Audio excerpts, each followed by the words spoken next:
I'ma do you like baby them did me. Yeah. I'll never forget that day. Yeah, no, they was all in the kitchen. I was scared. It was cool. There was about this many niggas too in that bitch. I never forget the word. Suck Lil Wayne. That's Wayne, in his own words, explaining to a 15-year-old Lil Twist what happened when he was just 11 years old, but the infamous kitchen incident was only the beginning. The come-up came with a cost, and today we need to have an honest conversation about one of the most disturbing dynamics in hip-hop history. Before THA Carter III, before Grammys and sold-out arenas, Dwayne Michael Carter Jr. was just a kid from Hollygrove, New Orleans, growing up surrounded by violence, poverty, and predators disguised as powerful businessmen. In the early 90s, around 1991 to 1993, Birdman entered Wayne's life through his brother Slim, presenting himself as a savior at a time when Wayne was only 8 or 9 years old, abandoned by his biological father, and raised by a mother doing everything she could to protect her gifted son in a city torn apart by crime and crack cocaine.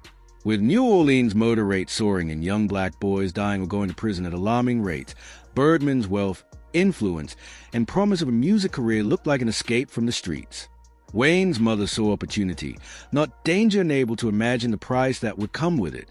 In 1993, Birdman signed Wayne to Cash Money Records at just 11 years old and placed him into the Hot Boys alongside Juvenile, BG, and Tech, launching a career that would change hip-hop forever, while quietly setting the stage for a story that remains deeply troubling to this day. Think about that for a second and let it sink in. 11 years old. 5th grade. For some kids, that's still believing in Santa Claus. While other children were worried about homework, recess, or who would get picked first for kickball, Wayne was being shaped into a rap prodigy by grown men in the music industry, men with their own agendas, men who saw dollar signs when they looked at this talented boy from the projects. Birdman claimed he adopted Wayne in 1995, yet no official records have ever surfaced to confirm it. That claim is significant. Birdman went around telling the world he legally adopted Wayne, positioning himself as a child's father in the public eye. But when people looked for proof, there were no court documents, no legal paperwork, just Birdman's word, perfectly serving the narrative he wanted. From day one, this father-son story was pushed hard, creating a dynamic that made questioning their relationship feel almost taboo. Birdman housed Wayne, bought him cars, showered him with gifts, and consistently called him son in interviews and public appearances. Wayne reciprocated completely, even tattooing BM Jr. on his chest, a permanent tribute to a man he viewed as his father. He went so far as to drop Carter Jr. from his professional name, signaling that his biological father no longer mattered to him. In a 2011 GQ interview, Wayne made it clear that his biological dad didn't care about him, and the feeling was mutual. He had fully transferred his paternal attachment to Birdman. But here's where it gets complicated, where the psychology of it all raises serious red flags, and where critics have long questioned the true cost of this manufactured father-son bond. This bond on the surface, it looked like love, mentorship, a heartwarming story of a successful man giving a fatherless child a chance. But many have interpreted it as textbook grooming. Birdman allegedly exploited Wayne's vulnerability, his desperate need for a father figure, his drive to belong to something bigger than himself. He gave Wayne everything a child could want materially, while allegedly taking things that can never be returned. And now, we have to confront the elephant in the room, the topic that's haunted discussion for decades: the kisses. This isn't rumor or speculation. Multiple instances have been documented and captured on camera. The 2002 Rhapsody kiss had viewers doing double takes. The 2006 magazine photo leaked and shook the internet long before going viral was even a phrase people used. And the 2009 BET Awards moment reignited a fresh wave of controversy. These weren't innocent pecks on the cheek like you might give your grandma. These were mouth-to-mouth gestures between a grown man and his young protege that made everyone watching deeply uncomfortable. The scrutiny became too intense to ignore, and Birdman was eventually forced to address it directly. Listen to what he said when asked to explain himself. First of all, my unborn son, I'd kiss him. I always looked at Wayne as my son. I always looked at it like, cuz I was in the streets. And I thought this might be the last time he ever see me, cuz. On the surface, that explanation might seem reasonable, just a father figure showing affection, reminding a kid that the streets are dangerous and tomorrow isn't guaranteed. It's a sentiment many in the hood can relate to. But context matters, and in this case, the context is deeply troubling. When you factor in everything allegedly happening behind closed doors at Cash Money, that same explanation starts to feel less like justification and more like deflection. Young Buck, formerly of G-Unit and 50 Cent's crew, witnessed this dynamic firsthand during his time around Cash Money. And when asked about it in a Vlad TV interview, he didn't shy away from a question. He confirmed seeing it with his own eyes. But he said, yeah, I mean, that was actually happening. Did you ever see that? Yeah. I mean, baby never played with me like that. Don't let me clear that up. You understand what I'm saying? I never seen baby play with Juvenile like that. Listen closely to what Young Buck said, because the implications are massive.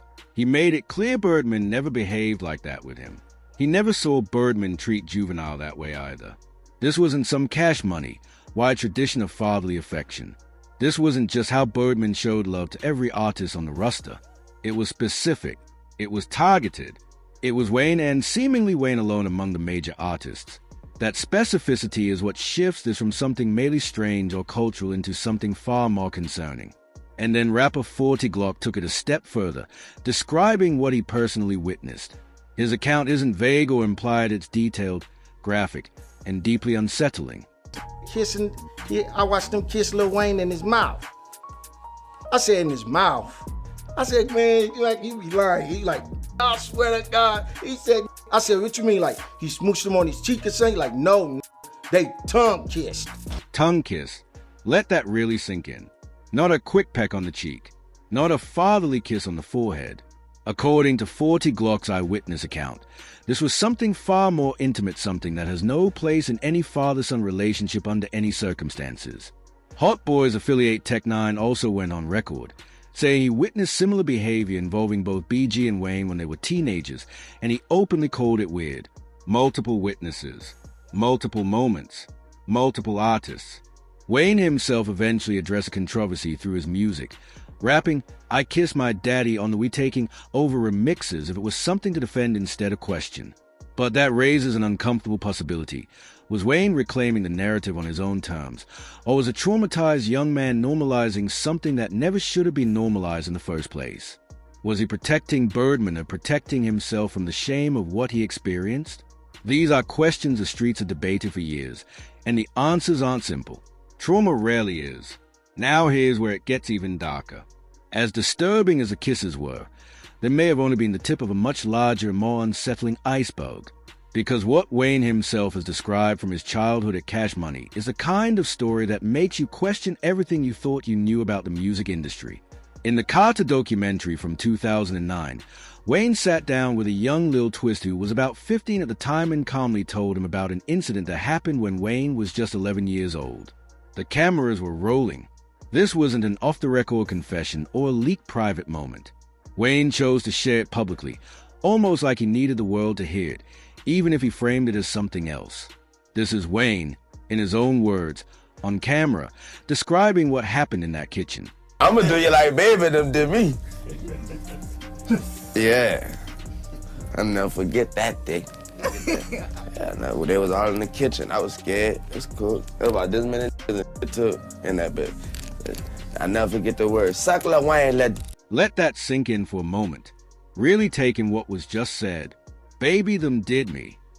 Wayne wasn't being vague, directly referenced Birdman and others as being present during this incident. He openly said he was scared. He was only 11 years old, a child by every definition. According to multiple reports and Wayne's own later statements, Birdman and Slim allegedly arranged for a 14-year-old girl to perform a sexual act on 11-year-old Wayne in a kitchen, while several adults stood by and watched. This was not an innocent or private interaction between two minors. It was organized by adults. It was observed by adults. And it was reportedly framed as a kind of initiation into the Cash Money campus so-called rite of passage rooted in the exploitation of a child. What makes this even more unsettling is that Wayne later shared this story with Lil Twist, another young artist under his influence. The line, "I'm a do you like baby them did me," carries disturbing implications. Depending on how it's interpreted, it sounds less like a joke and more like a warning or even a threat. Was Wayne unconsciously continuing a cycle of harm that had been done to him?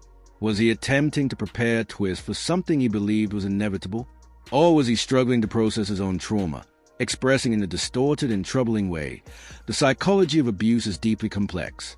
Survivors, especially those abused in childhood, often have difficulty recognizing or naming their experiences as abuse, particularly when those experiences were normalized or encouraged by powerful adults. Wayne has referenced this incident multiple times in later interviews, sometimes acknowledging its impact, other times laughing it off and claiming he loved it back then. That contradiction is not unusual in trauma survivors. Trauma doesn't always surface in straightforward ways. It can show up as minimization, humor, or even reframing pain as something positive, especially when trauma responses are messy and deeply misunderstood. Survivors often downplay what happened to them as a way to cope. They joke about experiences that hurt them to their core because humor creates distance from pain. This is especially common when the trauma happens in childhood, and even more so when the abusers are people the child was taught to love, trust, and depend on for survival and identity. Wayne joking about the incident doesn't mean it didn't affect him. If anything, the nervous laughter, the casual tone, the way he frames it as both terrifying and cool are classic signs of unprocessed trauma. The moment where he casually tells Lil Twist, "I'll do you like baby did me," is especially disturbing. It suggests a normalization of predatory behavior, something passed down from one generation of artists to the next like a twisted inheritance. The impact on Wayne's life has been profound, well documented, and tragically predictable for anyone who understands childhood trauma. In a 2021 podcast, Wayne directly linked his early experiences of PTSD and revealed something that shook the hip-hop world. At just 12 years old, he attempted to take his own life with a self-inflicted gunshot wound exactly 1 year after that alleged kitchen incident. Look at that timeline clearly. At 11, Wayne allegedly experiences a traumatic initiation surrounded by adults who should have protected him. At 12, he tries to end his life. That's not coincidence. That's cause and effect written in the most heartbreaking terms possible. Children don't attempt suicide for no reason.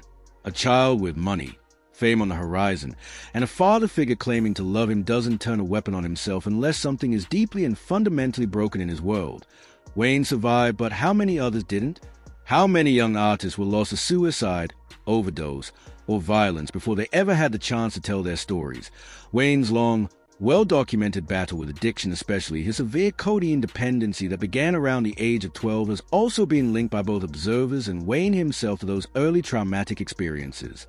Self-medication is one of the most common responses to unresolved trauma. When the pain isn't treated, it doesn't disappear, it just finds another way out. When the pain can't be escaped mentally, people often try to escape it chemically. Wayne's long battle with lean nearly killed him multiple times, triggering seizures and repeated hospitalizations that made national headlines. Those incidents weren't isolated, they were part of a larger, devastating pattern.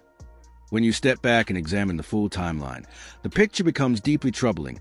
A child signed at an early age to a label run by adult men, inappropriate physical affection witnessed by others, alleged orchestrated encounters involving minors, followed by severe mental health struggles, a suicide attempt, and years of substance dependency.